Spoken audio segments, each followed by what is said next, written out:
잠깐! 최준영입니다. 다양한 지식을 연결해서 큰 이야기를 만들어내는 경험.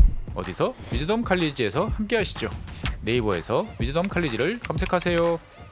네, 자 그러면 오늘 시장에 대한 이야기 우리 IBK 투자증권의 박근영 부장님 모셔보도록 하겠습니다. 부장님 어서 오십시오. 네, 안녕하십니까? 네, 안녕하세요. 네, 반갑습니다. 반갑습니다. 자 일단 뭐 저희가 CPI 얘기를 안 하고 넘어가기 좀 쉽지 않은 것 같습니다. 네, 네, 9.1 네. 중요한 숫자죠. 9.1이 여러 개가 중복되더라고요. 그렇습니까? 이제 CPI 어제 지표일 수도 있고요. 네. 우영우의 시청률도 9.1 전국 기준. 이상한 변호사 우영우. 네, 그리고 그리고 9.1이요? 네, 그 자체 순간 시청률이 거의 12% 가까이 되더라고요. 그 정도로 이슈군요. 예, 그리고 9.1은 현대차 그룹의 연봉 인상률이 이제 이번에 9.1인가요? 그렇습니까? 네, 그래서 9.1이 참 신기하게도 이제 약간 오버랩이 되는 상황인데, 네. 뭐 탁부님이 아까 말씀하신 대로 되게 불편한 숫자죠. 뭐 저희들이 이제 뭐 가이던스 상단에 뭐 왔다고는 하지만 사실 9까지 UBS 정도가 이제 추정을 했었던 상황인데요. 사실 9.1까지 나오면서 어제 그 토트넘 축구 경기 보고 이렇게 CPI 쳐다보면서 깜짝 놀래가지고요. 상당히 조금 우려를 했습니다만, 근데 어쨌든 뭐 미국 장으로 본다면은 그렇게 또 나쁘지는 않은 모습이었기 때문에 오늘 국내 시장도 이제 그래서 다소 좀 충격이 덜했던 것 같습니다. 네. 그 CPI가 어쨌든 그렇게 나오면서 미국 시장도 한 1% 정도 빠지기 시작하다가 장중 한 2% 가까이 빠지기 시작했습니다. 네, 그런데 이제 종가 무렵에 장중에 이제 플러스까지도 나오기도 했고요. 미국 네. 시장은 종가 무렵에 약보합으로 끝났지만 아무튼 뭐 지난 물가라는 점, 근데 이건 좀 가봐야 될 것 같아요. 이제 8월에 발표되는 7월 물가는 다소 좀 떨어질 것 같긴 한데 이게 뭐 이제 완전히 지난 물가인가 그거는 이제 다음에 좀 확인해야 될 것 같고요. 아무튼 이번에 이제 CPI 예상치는 선반영됐다는 부분들 때문에 미국 증시가 다소 이제 약간 약보합을 모습을 보였습니다. 또한 이제 약간 이건 이제 시장에서 나온 이야기인데요. 미국 시장에서도 그 미국 시장 개장 시에 동시다발적인 작용에 의한 것으로 추정되는 올해 세 번째 규모의 알고리즘 매도가 있었다는 이야기도 미국 현지에서 좀 있었던 것 같습니다. 근데 이제 그 물량들을 다 시장이 소화하면서 반등이 나왔다는 분석도 좀 있어서 이건 약간 특이한 어떤 수급적인 모습일 수 있습니다. 코스피는 아침에 12포인트 정도 하락하면서 2316포인트대로 시작을 했는데요. 기관 외국인 양시장 동시 매도로 출발했지만 외국인들이 코스피 200 중심으로 순매수 전환을 했습니다. 2차 전지를 뭐 샀지 않았을까 싶은데요. 코스닥도 매물이 출회가 크지 않았기 때문에 코스피는 낙폭을 축소하는 모습이었고 코스닥은 플러스 전환까지 보였습니다. 2차 전지나 게임, 음원 음반이나 미디어 등의 강세를 보였고 코스피 시장에서는 비금속 광물이나 화학, 의료 종밀 업종들의 상승 속에 의약품이나 뭐 금융, 그다음에 건설, 운수 창고, 철강 등 그 경기 민감주의 약세가 두드러지게 나타난 것이 특징이었습니다. 9시 40분경에 외국인 코스피 매도 전환했고요. 코스닥은 마이너스 전환이 같이 이루어졌습니다. 원달러 환율이 그 시간쯤에 1310원대까지 재차 상승하면서 수급적으로는 상당히 비우호적인 환경이었고요. 엔달러 환율이 137.98엔까지 치솟으면서 네. 1998년 11월 이후에 최저치까지 기록했습니다. 뭐 이게 또 이제 원달러 환율이 급등하는 뭐 이유도 됐다고 볼 수 있겠습니다.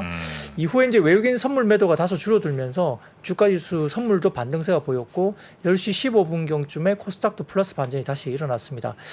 물가 급등에도 외국인 수급 이탈은 다소 제한적인 게 오늘에 그래도 다소 안도할 수 있는 부분이었는데 다만 이제 오전장 기준에 코스피 전체 거래대금이 3조 원 수준까지 떨어지니까 시장은 상당히 좀 거래대금이 많이 이제 죽어 있다고 볼 수 있겠죠. 경기 심리가 지속됐습니다. 외국인은 업종별로 전기전자 업종 매수를 보였지만 금융과 서비스 쪽에는 매도가 보였고요. 전기전자는 역시 이제 2차 전지 관련주가 아마 매수로 잡힌 것 같습니다. 오전 중에 로이터 통신을 통해서 그 러시아나 우크라이나가 곡물 수출 재개를 위해서 공동 조정센터를 튀르키예, 그러니까 과거의 터키죠, 터키 국가명을 바꿨습니다. 네. 이쪽 이스탄불 쪽에 설치를 합의하기로 했다 소식을 들렸고요. 내주의 협상에서 최종 서명을 하기로 예정이 되는 것 같습니다. 밀이나 옥수수, 그다음에 해바라기유 등 걔도 그게 식량 단비가 될 수 있고 역시 이제 물가에 대한 부분에 국면인데요. 네. 잘 마지막까지 최종 서명을 했으면 좋겠습니다. 아무튼 뭐 12시를 지나면서 외국인 코스피 순매수 전환됐고 선물 매수도 규모 확대되면서 지수가 플러스 전환됐지만 아무튼 뭐 규모는 크지 않지만 코스피 200 중심으로 외국인들은 제가 장중에 실시간으로 보니까 1,000억 조금 안 되게 코스피 200 중심으로 외국인이 사더라고요.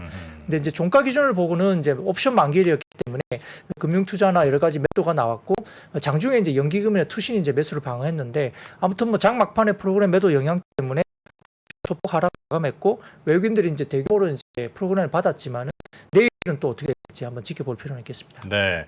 그 현대차 임금 협상 부분은 이게 아마 기본급은 이제 4.3% 정도 인상인 것 같고요. 그리고 이제 경영 성과급 200% 이제 400만 원 플러스, 그리고 하반기 목표 달성 경력은 100%, 그리고 품질 향상 경력은 150만 원, 그리고 격려 주식 20주에 재래시장 상품권 25만 원 등등이 이제 아마 추가가 돼서 말씀하신 그 정도 뭐 임금 상승 전체적으로 보면 뭐 있는지는 잘 모르겠지만 하여튼 발표된 거는 이제 기본급은 이제 4.3% 플러스 알파가 좀 많이 있는 걸로 이렇게 좀 보이곤 있습니다. 이벤트들 가운데 우리가 좀 주목해야 될 건 뭐 또 있죠 이제? 네, 뭐 오늘 밤 한국 시간 9시 반입니다. 역시 미국의 6월 생산자 물가 지수 PPI라 불리는데요. 아마 이전치는 MOM으로 전월 대비 0.8%, 전년비 10.8%인데 전망치는 뭐 전월 대비는 똑같습니다. 0.8% 그리고 네네. 전년비로는 10.7%로 소폭 이제 조금 떨어질 거로 보기 때문에요. 하여튼 PPI 지표도 어떤 뭐 여러 가지 부분에서는 한번 봐야 되는 지표니까 한번 참고해 주시기 바랍니다. 그리고 또 어떤 지표를 한번 좀 살펴볼까요? 네, 이제 6월 소비자 물가 지수 9.1%에 대해서 이제 약간 뭐 좀 생각을 해봤는데 이게 뭐 표를 하나 보여주시면 이게 이제 뭐 스마트한 주식 투자라는 뭐 이렇게 플랫폼에 올려 있는 표라서 제가 한번 따와봤습니다. 이게 이제 그 위에 보시면은 이게 오른쪽으로 가면 갈수록 이제 많이 올라가는 거고요. 왼쪽으로 파란색 쪽으로 가게 되면 빠지는 쪽으로 볼 수 있는데 이게 전체적인 인플레이션은 이제 올라가는 분위기가 맞지만은 유가와 이제 유가 후행 지표인 이제 일렉트리시티 이제 전기료나 그 에어페어 그러니까 이제 항공 관련된 뭐 티켓이겠죠. 이런 부분들 제외하고는 약간의 피크아웃 논란 이제 부분이 보인다는 거죠. 실질적으로 지금 뭐 어제 미국 같은 경우도 나스닥 기준 2% 수준 개파라고 시작했지만은 6월에 피크아웃 가능성에 대한 기대 때문에 뭐 낙폭을 만회했던 모습이 보였고요. 지금 6월에 쇼크를 일으킨 핵심 항목을 보면은 헤드라인 쪽에는 가솔린이 11.2% 증가했고 코어 CPI 같은 경우는 렌트가 0.8% 증가했습니다. 이 부분도 조금 피크아웃을 충분히 이제 예상할 수 있는 부분이 있다라고 이제 분석이 되고 있는데 경기 침체에 대한 우려 때문에 최근에 뭐 국제 유가가 하락했습니다만 현재 미국 가솔린 리테일 가격도 6월 동시 그러니까 MOM 그러니까 전월 대비해서 약 10% 정도 하락세를 보이고 있습니다. 표를 보여주시면 뭐 가솔린 관련된 표를 하나 갖고 왔는데 네. 보시면 좀 편하게 이해될 수 있습니다. 미국의 가솔린 소매 가격이 일단은 뭐 위쪽에서 좀 꺾이는 모습이 보이는데요. 물론 뭐 이거는 이렇게 꺾이다가 다시 올라갈 수도 있겠지만은 그 최근에 6월달 초 정도부터 최근에 7월달 접어들면까지는 가솔린 소매 가격이 일단 꺾이고 있고요. 그 다음 표를 보여주시면 이 미국의 가솔린 가격의 그 등락률입니다. 이게 보면은 이제 많이 올라가면 등락이 이제 플러스로 올라가는 거고 꺾이면 이제 등락이 이제 빠지는 거잖아요. 그래서 이 보면은 등락률이 아무래도 고점에서 이제 살짝 이제 점점 좀 내려가는 모습이 좀 보이고 있다는 거죠. 그래서 추세적으로 좀 이렇게 내려갔으면 하는 바람인데요. 뭐 물론 이제 유가가 $100 아래로 떨어졌지만은 유가를 바로 잡기가 좀 아직은 쉽지 않다는 이야기는 네네. 아직 많습니다. 그래서 전체적으로 지금 모기지 금리도 뭐 30년 고정 5.8% 수준이기 때문에 연초 대비 3%포인트 이상 급등한 상황이고요. 이 주택시장은 거래 급감에 이제 가격 하락으로 둔화되고 있는데, 근데 오히려 주택시장이 둔화되니까 렌탈비가 더 올라가는 분위기예요. 그러니까 주택은 사지 않고 렌탈 쪽으로 좀 가는 거죠, 수요가. 근데 이런 부분들이 그 렌트 시장의 그 특성상 그 기간 계약이기 때문에 아마 매매 시장의 둔화 상황이 렌탈 시장의 가격에도 반영이 될 텐데 일정 부분 좀 약간 리드 타임이 있다는 거죠. 그래서 한 3개월 정도는 네네. 조금 뒤에 아마 렌탈 시장에 영향이 있을 거다. 최장 18개월까지 있어요. 최장 18개월. 네, 그래서 좀 걱정스러운 겁니다. 네, 그래서 렌탈 쪽이 좀 안 빠지는 게 당분간 조금 이어질 수 있는데 아무튼 리드 타임 때문에 네. 추세적으로 좀 봐야 된다 부분이 있고요. 네, 일반적으로 그러니까 그 렌탈 그러니까 월세 내는 그 돈이 주택 가격 오른 다음에 한 몇 달 정도 뒤에 이제 영향을 준다는 거죠. 왜냐하면 렌트 계약을 보통 이제 6개월에서 1년, 2년 이런 식으로 할 거 아닙니까? 근데 평균적으로 보면 18개월 정도가 최장적으로 그 정도 영향을 주니까 주택 가격이 오른 상태에서 렌트 계약을 한 그런 계약자들은 계속 그 가격을 내고 있기 때문에 결국엔 CPI가 지금 약간 이제 우려스러운 건 플렉서블한 부분들은 어차피 유가 같은 경우는 굉장히 빠르게 내려올 수도 있는데 바로바로 반영되니까. 네네. 근데 이제 스티키하다고 보통 표현하거든요. 이제 스티키한 부분들이 이런 렌트, 주거 관련 비용들이에요. 이거는 한 번 오르면 되게 서서히 떨어진다는 거죠. 네네. 그렇다고 근데 미국 정부가 주택 가격을 갑자기 엄청 빠르게 냉각시키긴 또 어려운 잖아요, 굉장히. 그래서 옛날 리먼의 어떤 경험도 있고 하니까 굉장히 서서히 렌트 가격에 빠질 것 같고. 네. 그 다음에 저는 이제 사실 어제 CPI 세부 요소 보면서 좀 걱정스러웠던 거는 서비스 항목이 쉽게 안 꺾인다는 겁니다. 서비스. 그러니까 우리가 보통 이제 서비스라는 어떤 그 비용을 지불하는 것들에 대해선 그런 부분들이 쉽게 내려오지 않는다는 거죠. 결국에는 수요를 둔화시킬 수밖에 없는 거고 이게 결국은 이제 페드가 시장 예상보다는 빠르게 지금 긴축을 해야 될 수밖에 없는 그런 상황이 우리 시장은 지금까지 반영이 계속 되고 있지만 네. 여전히 좀 불편한 상황인 거죠. 네. 그러니까 우리가 행복회로 돌려가지고 주가 많이 빠졌으니까 저도 반등하길 원합니다. 근데 이제 지금 현재 보이는 어떤 현실들은 불편하고 그렇다고 그럼 이렇게 불편한데 그럼 그냥 다 팔고 끝 이렇게 하기에는 또 제가 말씀드렸지만 주가라는 건 선반영을 하는 거기 때문에 언제든지 언제나 그렇기 때문에 이런 부분들을 꾸준히 반영을 프라이싱을 하고 있는 그런 구간이다라고 계속 말씀을 드립니다. 네. 네, 그래서 뭐 결국 뭐 유가 상승으로 인한 파생 항목도 결국은 이제 우리가 전기세나 가스비 같은 게 있지 않습니까?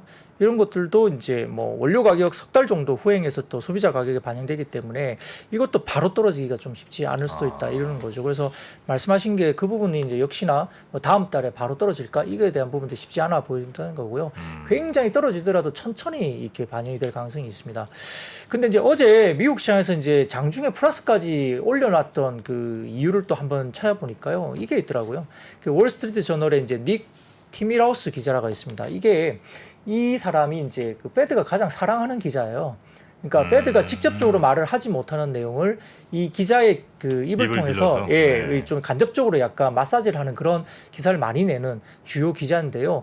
이 기자가 물가 보고서는 페드가 75bp를 올릴 가능성을 굳게 할 것 같다라는 제목의 기사를 오전 중에 냈습니다. 어제 미국장에서.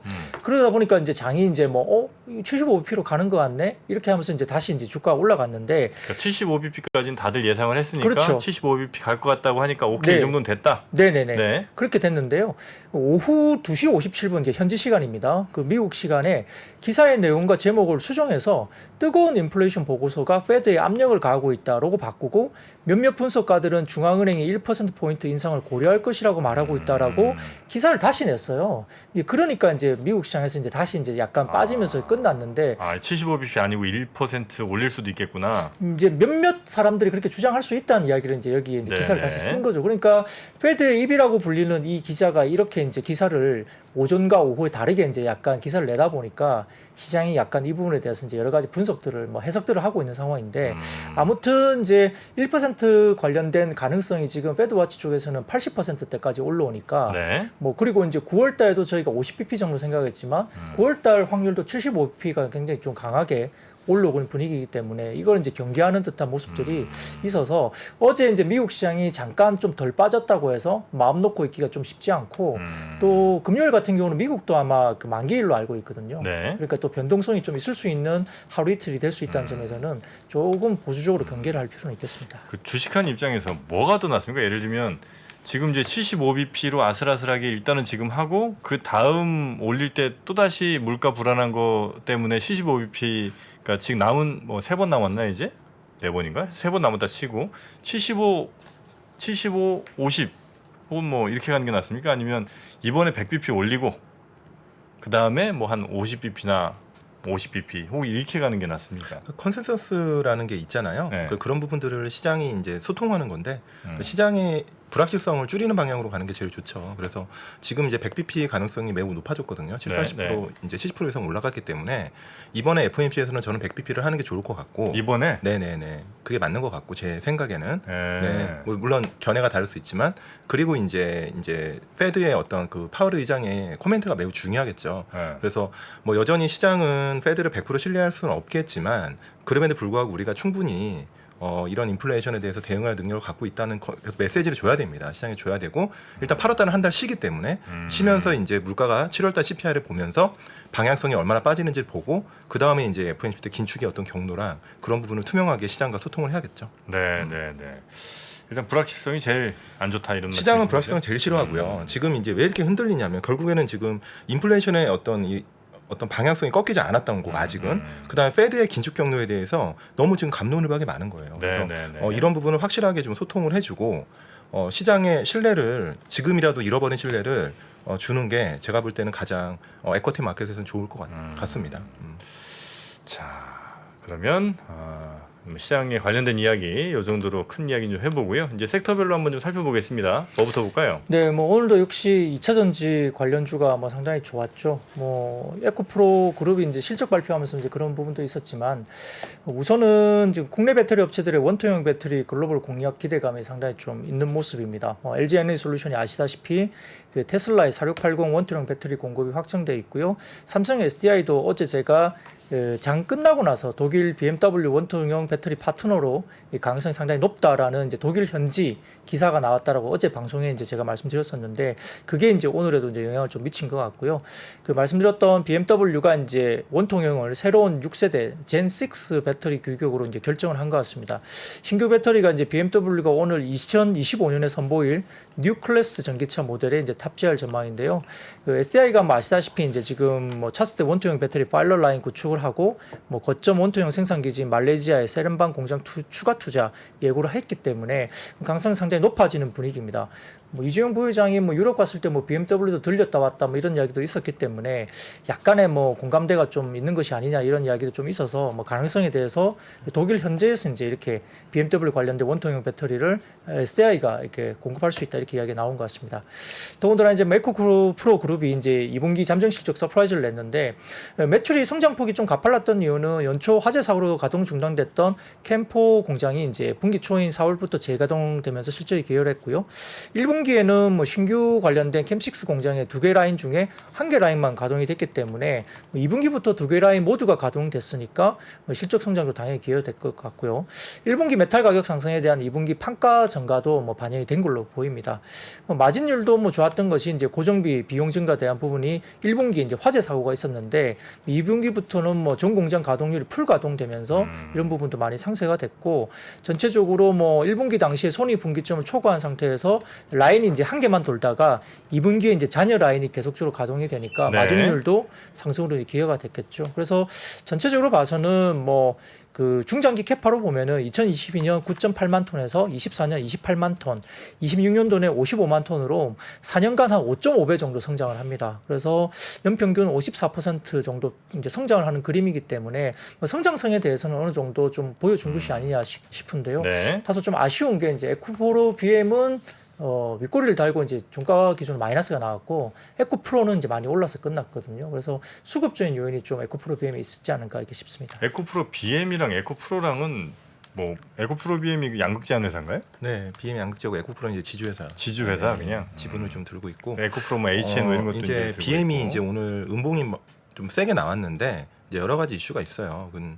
실적은 매우 좋게 나왔습니다. 예상은 매우 상회했지만 좋다는 어떤 분위기가 계속 있었기 때문에 1차적으로 차익 실현이 좀 나온 것 같고 두 번째는 이제 무상증자 물량이 이제 상장을 합니다. 내일 상장하는 걸로 제가 알고 있거든요.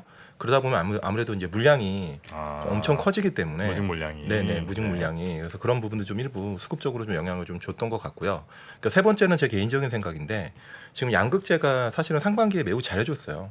주가 이 시장 대비 다 선방했거든요. 근데 그 이유는 이제 원자재 가격이 올라가면서 양극재 회사들이 가격 정가 논리였는데 지금은 원자재 가격이 빠지고 있잖아요.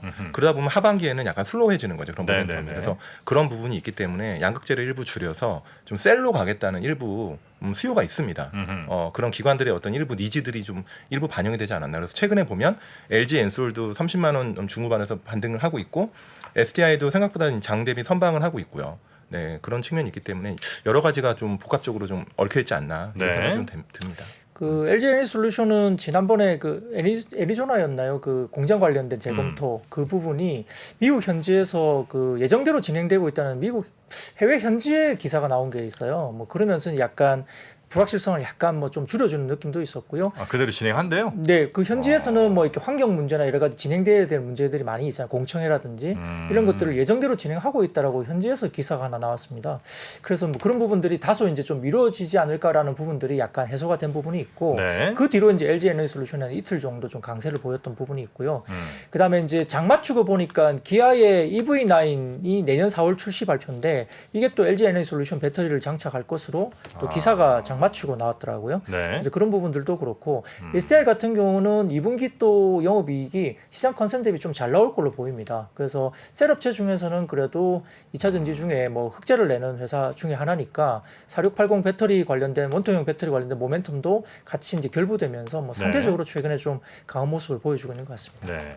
그 EV9 얘기도 있습니다만 오늘 아마 저 발표된 것 같더라고요. 아이오닉 6 실물, 양산형 실물이 이제 언론 통해서 네네. 예, 네네. 보셨는 모양입니다. 맞습니다. 네. 네, 어떻게 잘 보셨어요? 네. 어떠셨어요? 그 누에고치 좋아할 거라고 누가 막 그러던데. 누에고치는 뭐예요? 그 디자인형이 누에고치형이라고요. 누에고치형. 누에고치는 뭐예요? 유럽 사람들이 네. 미국 애들이 누에고치 좋아하냐고 물어보더라고. 네. 네. 아이, 그런 네. 아니 옆모습이랑 뒷모습은 저는 괜찮은 것 같은데. 디자인이라는 건 상대적인 거니까요. 네. 네. 저는 뭐 느끼기에 따라서 저는 뭐 낫배드 정도. 낫배드 네. 정도. 네. 앞 모양만 조금 바꿨으면 어땠을까 하는 생각이 저는 좀 있던데. 네. 아니, 실제 나와 봐야죠. 뭐. 네. 아니 실물이 나왔으니까 이제. 네. 네. 그 실물로 봐야 되니까. 아, 우리 눈으로? 네, 네. 사진이랑은 조금 다를 수 있으니까. 네. 자, 하여튼 아이오닉 5도 워낙 이제 잘 됐잖아요, 그죠? 가격 경쟁력이 있으니까 네. 잘 팔릴 거라고 저는 그게 한 생각해요. 5,500만 원 정도. 그렇죠, 예상되는 그렇죠. 것 같은데요. 네, 5,500 그 정도면 정도가. 테슬라 가격의 절반 가격 아닌가요? 그러니까 네, 절반 가격. Y랑 아마 비교하면 거의 절반 가격인 네, 것 네, 같고요. 네, 네. 보통 이제 살 때 또 보조금 받고 하면 한 4천 중반대에 아마 구매 가능한 것 같다. 그리고 롱레인지 같은 경우는 뭐 500 몇십 킬로까지 이제 나오는 거 보니까 거리로도 뭐 굉장히 사실 의향이 있으신가 보네요. 제가요? 되게 잘 파악하고 계시네요. 아 이제 자세히 봤죠. 워낙 네. 또 제가 아이오닉과 관련해서는 또 인연이 있는 사람이라. 아 그래요? 아 그래요? 아이오닉 5 그때 한번 런칭쇼 한번 저희가 또 하지 않았습니까? 아 네. 그렇구나. 네, 5도 잘 나왔어. 실내 공간 굉장히 넓습니다. 네, 네, 네. 네. 음. 자 그러면 근데 저는 희한하게 한 번도 현대차를 사본 적이 없네요. 음. 살면서. 아 왜요? 되게 죄송한 이야기인데. 되게 네. 네. 현대차 잘 만들어요. 네. 네. 편의상 같은 건 뭐 어떤 브랜드와 비교해도 전혀 밀리지 않고 오히려 더 앞서는 부분이 많습니다. 네. 아, 제네시스의 실내 공간은 되게 예쁘게 잘 만들었더라고요. 아유, 네, 그럼요, 네, 그럼요. 네. 네. 자 그러면 뭐 다음도 이제 자동차 관련이군요. 네, 비슷한 건데요. 오늘 뭐 장중에 이제 리비안 관련주가 조금 이제 두드러지게 눈에 좀 보인 게 있는데 이 언론에 따르면 월가 투자은행인 캐너코드 제뉴이티라는 곳이 있습니다. 이거 저도 좀 약간 생소한 곳이긴 한데 월가 쪽에 좀 투자은행으로 알려진 곳이라고 합니다. 이쪽에서 리비안에 대한 기업 분석을 처음으로 시작하면서 투자 의견을 매수로 제시하고요. 목표 주가를 13일 현지 시간 기준 리비안의 종가 30.76달러 대비 2배 가량 높은 61달러로 제시한 걸로 알려졌습니다. 그래서 해당 보고서를 내놓은 애널리스트가 이제 뭐 상당히 뭐 긍정적인 이야기를 했겠죠. 그래서 파트너십, 뭐 아마존과의 탄탄한 파트너십이라든지 뭐 사업의 수직화 전략 뭐 그렇게 설명을 쭉 했는데 아무튼 뭐 현재가보다 2배 가까이 높은 목표 주가 제시를 하면서 리비안이 이제 많이 오를 거다 이렇게 제시가 되다 보니까 국내에서도 이제 관련주로 부각되어 있는 뭐 폴라리스 세원이나 대원화성, 우리산업 그리고 우리산업홀딩스 이렇게 시장이 부각됐는데 우리산업은 최근에 이제 현대차 그룹의 차세대 전기차 열관리 부품 공급 소식 때문에 좀 강세를 보였던 적이 있거든요. 그래서 이제 부품으로서도 우리산업이 이제 여러 가지 부분에서 좀 이제 두각을 최근에 뉴스를 통해서 나타냈기 때문에 뭐 관심을 좀 받았던 것 같습니다. 네, 전기차의 열 관리 부품, 전기차의 열 관리 부품이라고 하면 뭐 배터리 쪽에 뭐 열 관리하고 뭐 이런 걸 아마 얘기하는 모양이죠. 네. 네. 자 그리고 다음 어떤 섹터 가볼까요?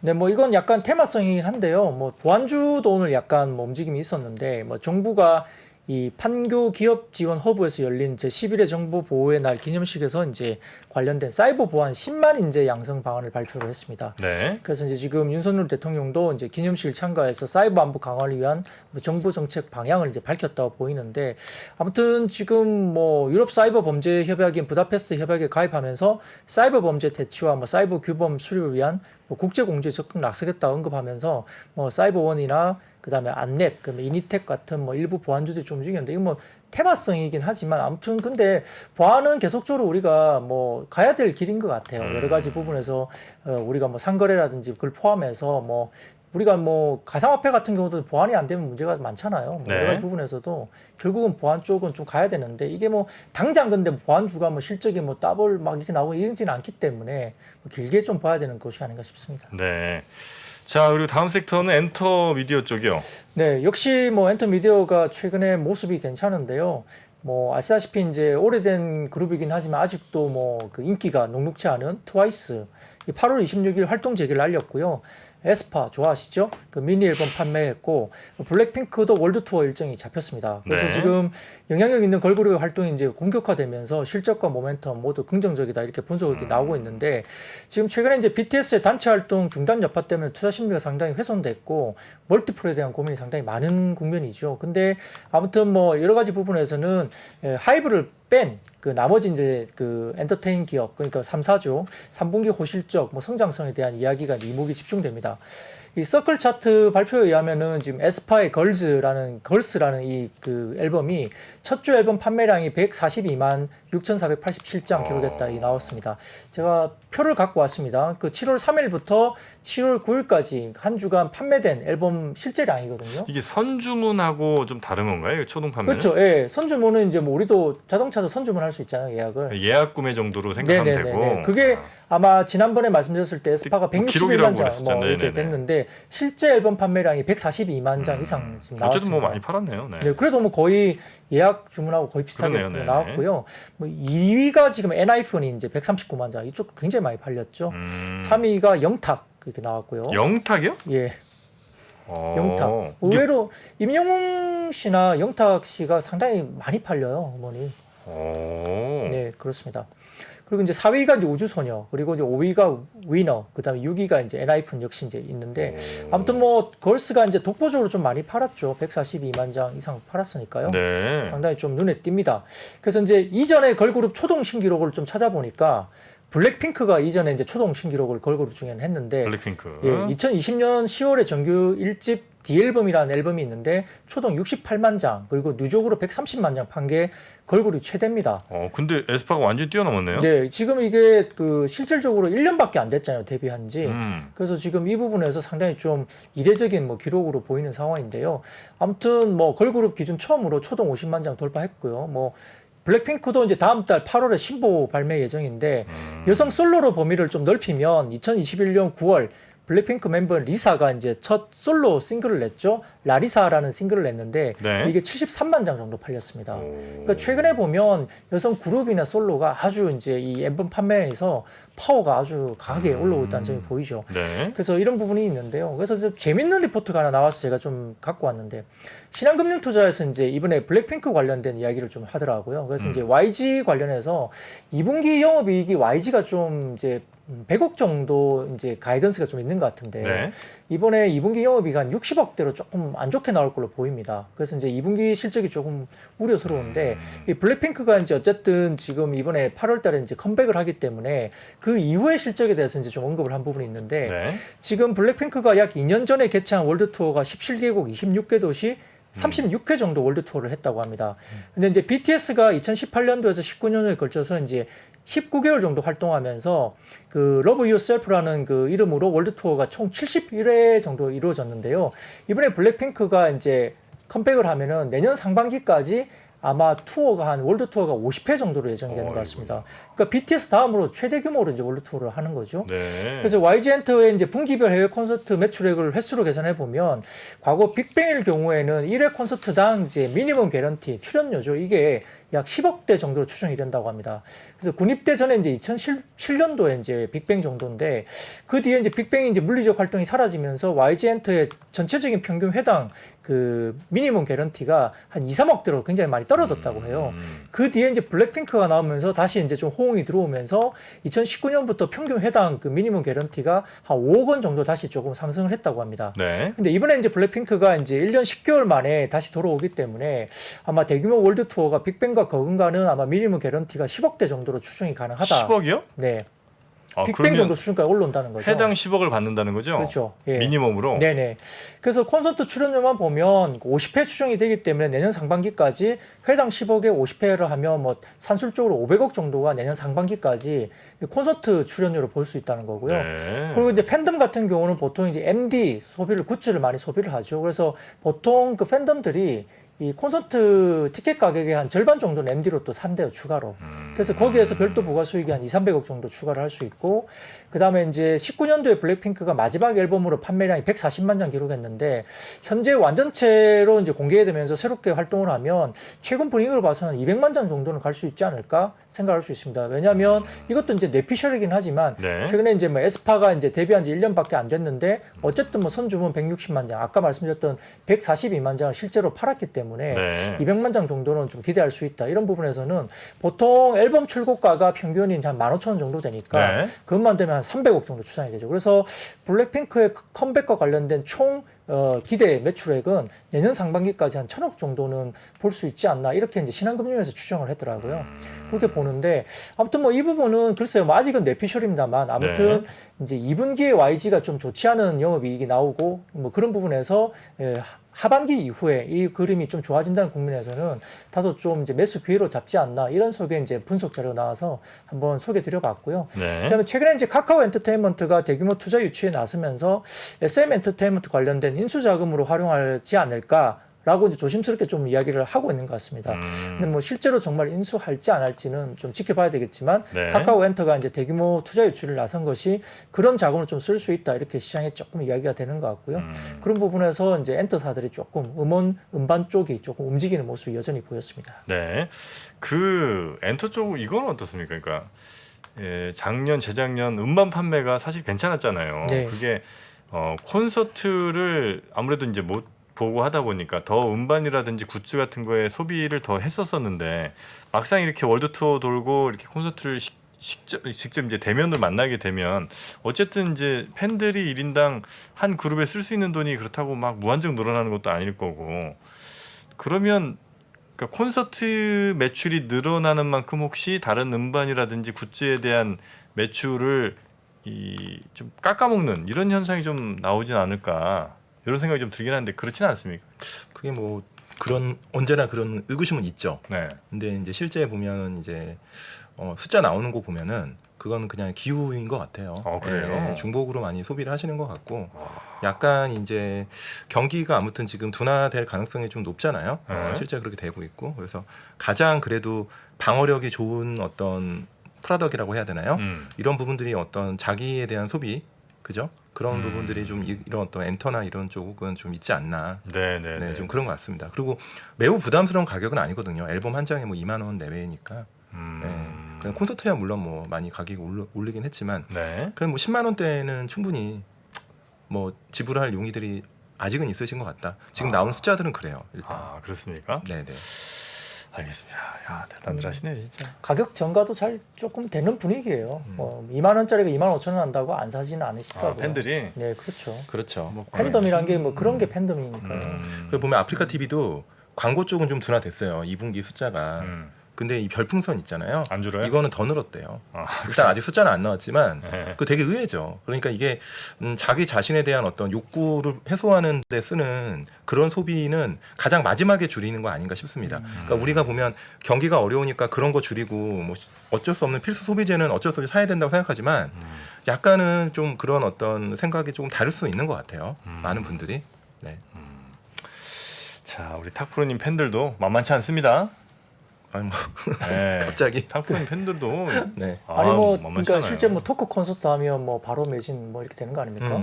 탁프로님. 네. 그렇죠. 탁프로님 그렇죠. 뭐 한 5분 만에 뭐 매진되고. 여긴 뭐 굿즈는 아직 없어서 그렇지 뭔지 않습니다. 모르겠는데. 진짜 네. 어렵습니다. 저도. 탁프로님 팬분들 대단하시고요. 네, 어렵습니다. 자, 그리고 코스맥스가 미국 공장 철수하는 거에 굉장히 좀 분위기가 좋았죠. 네, 뭐 이례적으로 이제 화장품 섹터 상당히 좀 어려웠던 국면인데요. 뭐 코스맥스 입장에서도 상당히 좀 어려운 결정을 뭐 한 걸로 보입니다. 사실 뭐 사업장을 접는다는 게 오너 입장에서는 사실 좀 아프잖아요. 근데 아무튼 뭐 이 부분에서 이제 좀 불확실성 완화가 됐다 이런 부분에서는 좀 긍정적으로 볼 수 있는데 뭐 내년 1분기까지 폐쇄 예정인 걸로 이제 파악이 되고 있고요. 오하이오 공장 운영을 통해서 이제 2015년에 매출이 19억 정도 수준이었는데 2019년도에는 최대 매출 826억까지 달성을 했었습니다만 이제 매출 규모를 너무 이제 상당히 넘어서는 캐파 규모라서 또 이제 지리적 여건 등의 의미 때문에 코스맥스 USA가 이제 고정비 부담이 엄청나게 이제 초래가 됐죠. 그래서 이제 법인 설립 이후에 뭐 한 번도 흑자 전환 달성을 못했고요. 자본 잠식이 계속적으로 지속됐습니다. 여기에 따라서 이제 뭐 지급 보증이나 대여금 지원 등의 다양한 뭐 부담 요소가 산재했기 때문에 코스맥스의 뭐 기업 가치를 낮추는 뭐 요소가 될 수밖에 없었던 거고요. 여기를 통해서 이제 뭐 펀더멘탈 측면에서 이번에 이제 오하이오주 공장 철수는 어쨌든 뭐 펀더멘탈 측면에서는 상당히 진전하는 어떤 뭐 이슈로 볼 수 있는데 뭐 전체적으로 지금 2021년 코스맥스가 연결 매출이 1조 6천억 원에 당기 순이익이 343억 정도밖에 안 됐습니다. 네. 근데 동일 기간 코스맥스 USA 법인이 매출이 633억 원이지만 당기 순손실이 274억 원이니까 코스맥스 전체적으로 당기 순이익 거의 버금가는 손실을 내고 있었던 거죠. 그러니까 이제 이게 사라진다고 하면 어쨌든 뭐 당기 순이익이 상당히 배가 되는 수준이기 때문에 뭐 의미 있는 숫자가 아닌가 싶습니다. 그래서 아마 일부 공장 폐쇄 등에 대한 뭐 법인 청산 관련된 뭐 일회성 요소, 뭐 비용들이 이제 최초에 이제 존재할 수 있겠지만은 아무튼 이 부분은 뭐 크게 뭐 우려할 사항은 아닌 것 같고요. 오히려 이제 이 관련된 공장 폐쇄나 이런 것들이 확정적으로 이제 뭔가가 공시가 나온다면 이익 전망치 상향 조정이나 목표 주가 변화도 아마 증권사 쪽에서 좀 이루어질 수 있다는 점에서는 좀 지켜볼 만한 이슈가 될 수 있습니다. 네. 자, 그리고 게임 업종 넘어 보겠습니다. 네, 뭐 전체적으로 뭐 최근에 판호 발급 이슈 때문에 뭐 종목이 좀 움직이기 시작했죠. 넵튠 관련해 가지고 이제 움직이기 시작했는데 사실은 뭐 당국 전체적으로 봤을 때는 지금 그 외자 판호 관련된 발급을 추진 중인 국내 게임 업체의 대표적인 게 위메이드거든요. 그래서 지금 미르4의 중국 서비스를 모색 중인데 아직까지는 뭐 규제 때문에 판호 획득 가능성은 좀 미지수입니다. 그리고 중국에서는 게임을 정신적 아편으로 이미 규정을 하고 있잖아요. 그래서 텐센트가 이제 여름방학 미성년자 게임 시간 규정을 발표하면서 그다음 청소년들이 방학 기간에 매주 금요일, 일요일까지 오후 8시에서 9시까지 그리고 주말 3시간 만에 게임을 할 수 있도록 허용한다. 이게 나왔기 때문에 사실은 중국 쪽에서는 다소 좀 규제 산업으로 볼 수 있습니다. 따라서 그 게임 규제 이후에 텐센트의 4분기 지난해 4분기 청소년 게임 시간은 전년비 88%를 감소했다고 보이고 순이익도 전년비 51% 감소했으니까 중국의 규제는 결국은 산업의 구조적 리스크이기 때문에 최근에 판호 발급 관련된 이슈로 뭐 게임 업종에 올라가는 것은 좀 경계를 해야 한다 이렇게 좀 생각이 들고요. 그 표를 하나 가져왔는데 이것도 보면은 게임사별 대표 모바일 게임 월별 접속자 변동입니다. 이게 보면은 넷마블이 좀 두드러지게 떨어지고 있지만 아무튼 굉장히 많이 떨어지고 있거든요. 그러니까 할 만한 게임도 별로 없을 뿐더러 기존에 게임을 하던 유저들이 많이 이제 빠져나가고 있다는 게 눈에 보이죠. 넷마블 어떻게 된 거예요? 예, 그래서 전체적으로 봤을 때는 유저들이 많이 빠져나가는 상황에서 단순히 이제 뭐 판호 관련된 기대감 이것 가지고 주가가 오른다. 그리고 두 번째로는 이제 코로나가 또 이제 좀 확진자가 많아지니까 뭐 집에서 게임 시간이 많이 늘어난다 이런 개념으로 또 접근할 수 있는데요. 다소 조금 위험한 발상이 아닌가 싶고요. 다소 좀 게임 관련된 부분은 아직까지는 조금은 보수적으로 그리고 또 정말 실적이나 이런 것들이 나오는 게임을 좀 확인한 뒤에 움직이는 게 좋겠다 싶습니다. 그러니까 지금 최근에 이제 인플레 때문에 다 힘들잖아요. 네. 그다음에 금리 때문에 또 성장주도 힘들고 네. 경기 둔화 때문에 또 시크릿컬 산업재들도 힘들고 하다 보니까 지금 대안으로 이제 많이들 스터디하고 이제 기관들이 좀 관심 있게 좀 이제 매매하는 섹터가 이제 바이오랑 뭐 게임 이렇게 뭐 약간 이제 엔터미디어 약간의 이제 인플레에 대해서는 일부 가격 전가 가능하고 네. 그 다음에 이제 좀 주가도 많이 빠져 있고 사실은 오랫동안 그래서 최근에 이제 그러면서 순환매도 돌고 있고 하는데 이제 보시다 보면은 그런 것 같아요. 옛날에 게임주들이 그 NC랑 크램프톤 이런 거 보면 PR만 30배 가까이 됐거든요. 근데 지금은 보면 15배 내외입니다. 다 15배, 20배 밴드예요. 뭐 중소형 게임사들은 더 많이 빠져 있고요. 10배 초반까지. 그래서 그런 게임주들은 물론 어떤 순환매로 이렇게 트레이딩 따라가는 그런 흐름은 좀 경계를 하셔야겠지만 잘 보시면은 또 밑이란 표현은 좀 그렇고 또 좋은 종목들은 좋은 가격대에 형성된 종목들이 좀 있다. 저는 좀 이렇게 좀 생각은 들어요. 네, 네, 네. 조금 뭐 다음 달에 뭐 이제 계속 게임 컨퍼런스들이 계속 있거든요.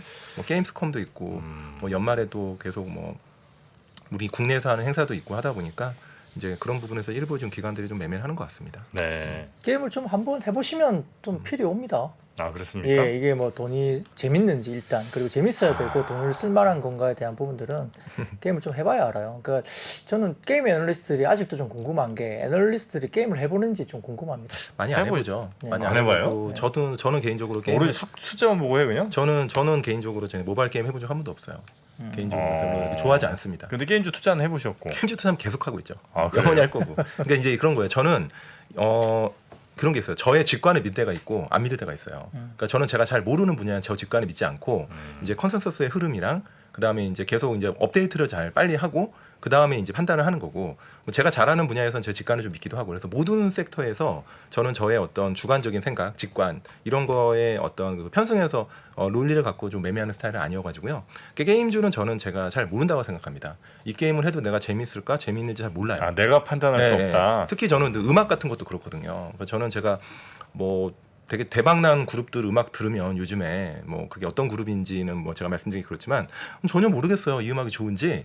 하지만 음반이 대박 나잖아요. 그래서 그런 흐름들은 제가 모르는 분야에서는 철저하게 저는 어떤 외부의 정보나 그다음에 제가 신뢰할 수 있는 어떤 리서치 어떤 그런 것들을 많이 제가 논리로 삼습니다. 네네. 제일 어려운 게 게임하고 영화예요.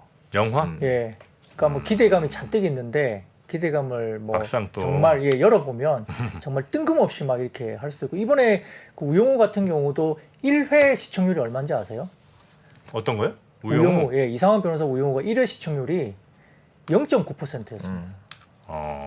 근데 그게 지금 거의 12%까지 치고 올랐으니까 쉴 새 없이 치고 올라온 거거든요. 그 채널은 어디 ENA라고 그랬나? ENA, 예, 그게 거의 이제 구 스카이 채널입니다. 네, 많이 안 보는. 채널 네. 몇 번인지도 모르겠어요. 저는. 네. 네, 네. 네. 근데 그런데 이제 그게 이제 그렇게 치고 올라왔고 지금 이제 미국에서 리메이크 한다고 이야기 들리거든요. 그 예전에 이제 우리 굿닥터라는 드라마 있잖아요. 네네. 주원 씨가 그때 나왔나요? 그게 이제 자폐증을 앓고 있는 의사 이야기거든요. 그 미국에서 이제 굿닥터 리메이킹이 됐고 아 그래요? 거기도 뭐 엄청나게 인기였죠. 그리고 지금 시즌 5까지 하고 있는데 굿닥터가? 예, 미국에서 시즌 5까지. 우리나라도 안 하는데? 굿닥터는 그때 이제 한국에서는 끝났고요. 네. 그걸 이제 미국이 이제 리메이크로 갖고 가가지고 시즌 5까지 지금 그래요? 나와 있습니다. 저도 계속 보고 있는데. 근데 저는 그건 있는 것 같아요. 개인적인 거지만 드라마는 제가 잘 맞추는 것 같아요. 제가 재밌으면 좀 대박 나더라고요. 근데 제가 우영우를 거의 4회 하고서 봤습니다. 네. 왜냐하면 보니까 어때요? 그 아무도 신경 안 썼던 드라마예요. 이게 죄송한 얘기인데 제작 하시는 분들한테는 시장에서는 관심이 없던 드라마. 이게 대박 나니까 주가가 이제 관련 회사가 급등을 한 거고요. 그래서 지금은 옛날에는 어떤 이제 지금 A 스토리가 급등하면 중소형 제약사에 따라 올랐거든요. 근데 지금은 그런 분위기는 아닙니다. 그래서 잘 옥석을 잘 가리셔야 돼요. 그래서 무차별적으로 얘는 안 올랐나 하고 사면 안 돼요. 그리고 이미 기대가 많은 것들은 좀 조심해야 됩니다. 지리산이 망한 이유가 너무 기대가 컸고, 네. 그래서 우영우가 A 스토리가 대박이 난 건 주가가 우영우가 기대를 하지 않았는데 대박이 났기 때문입니다. 그래서 지금도 사람들이 기대가 없는 데서 대박이 난 거는 종목이 될 거지만 네. 이미 기대치가 높은 애들은 상당히 조심해야 돼요. 예, 그 새로운 뉴스가 나올 수도 있습니다. 네, 그래서 네, 네. 그래서 뭐 그런 최근에 많이 부분은 올라서 좀 사실은 하셔야 조금 돼요. 팔고 싶은 자리인 것 같고요. 스카이라이프도 어제도 올랐지만 조금 팔고 싶은 자리인데 네, 네, 네. 오늘 같은 경우는 이제 그 박은빈 배우의 소속사 지분을 갖고 있는 갤럭시아 모니터리가 또 이제 급등을 했거든요. 그러니까 그런 것들이 이제 그 약간 관련해서 이제 돌고 도는 것 같아요. 네, 네, 아무튼 뭐 급등각은 좀 조심해야 될 것 같습니다. 네. 저 딱 1편만 지금 봤는데 하도 난리라고 그래서 아직 저는 잘 모르겠습니다. 네, 판단이 안 섭니다. 네. 자, 다음 섹터는요? 뭐 예, 지금 뭐 간단하게 시간상 지금 일단 UAM 관련주 먼저 UAM. 예 네. 말씀드릴게요. 이것도 사실은 뭐 15일부터 16일까지 이틀간 고척 스카이돔 야구장에서 이제 대한민국 드론 UAM 박람회가 예정이기 때문에 이게 아마 일정 매매상 아마 이게 좀 관심을 받은 것 같고요. 원희룡 국토교통부 장관이 15일 포럼에서 UAM 조기 상용화 추진 방향을 발표할 예정으로 되어 있습니다. 그래서 이제 이 자리에서 이제 조기 상용화를 위한 UAM 법 제정이라든지 실증 사업 시범 사업 추진 그리고 핵심 기술 연구 개발 계획 등의 정책 방향을 공식적으로 발표할 것으로 알려지기 때문에 아마 이런 그 스케줄을 관련해서 미리 이제 좀 주가가 반응을 한 게 아닌가 싶고요. 네. 뭐 파이버 프로라든지 그다음에 LIG 넥스원, 뭐 네온테크 이런 종목들이 오늘 관심 있게 올랐습니다. 네. 스마트 그리드 한 섹터만 딱 살펴볼까요? 네, 뭐 짧게 말씀드리겠습니다. 뭐 11일 한국전력공사와 전력거래소에 따르면 상반기 전력 거래량이 이제 29만 9,432기가와트시 이렇게 굉장히 높게 올라왔는데요. 지난해 같은 기간보다 3.9%나 올랐다고 합니다. 그래서 상반기 기준으로 보면 최대 규모로 지금 전력이 이제 사용되고 있고 기존 기록은 4년 전에 2018년 상반기 26만 2,555기가와트시입니다. 그 상하 하반기를 합친 반기 기준으로는 지난해 하반기 27만 7,630 기가와트 그리고 2018년 하반기에 27만 4,506기가와트 이어서 역대 세 번째이기 때문에 최근에 올해 같은 경우는 아마 5월 빠른 뭐 이제 더위가 엄습하면서 지금 전력 수요가 굉장히 증가하고 있고요. 상해 같은 경우는 지금 40도가 넘는다고 하거든요. 네. 전 세계적으로 조금 이제 올해는 좀 많이 더운 것 같습니다. 그래서 전력 거래량 지속 증가 때문에 뭐 이 부분 때문에 스마트 그리드 관련 쪽이 좀 주목을 받았고요. 옴니 네. 시스템, 뭐 PN스테크, 뭐 일진홀딩스, 누리플렉스 이런 종목들이 이제 주목을 좀 받았습니다. 네. 자, 오늘 시황에 대해서 또 여러 섹터별로 세세히 한번 살펴봤습니다. 쉽지 않은 시장. 내일은 조금 더 힘이 나기를, 금요일이니까요. 더욱더 힘을 좀 내주기를 바라면서 오늘은 여기서 마무리하도록 하죠. 함께해 주신 IBK 투자증권의 박근영 부장님 고생 많으셨습니다. 고맙습니다. 네, 감사합니다. 내 ETF 아이디어를 실제 상품으로 출시할 수 있는 투자 윗 더 스타 그 마지막 파이널 라운드에 진출할 영광의 4인은 지금 바로 소개하겠습니다. 김형준, 이승원, 최호균, 임재환. 총 상금 5천만 원을 가져갈 최후의 승자는 누가 될 것인가? 투자 윗 더 스타 파이널 라운드를 기대해 주십시오.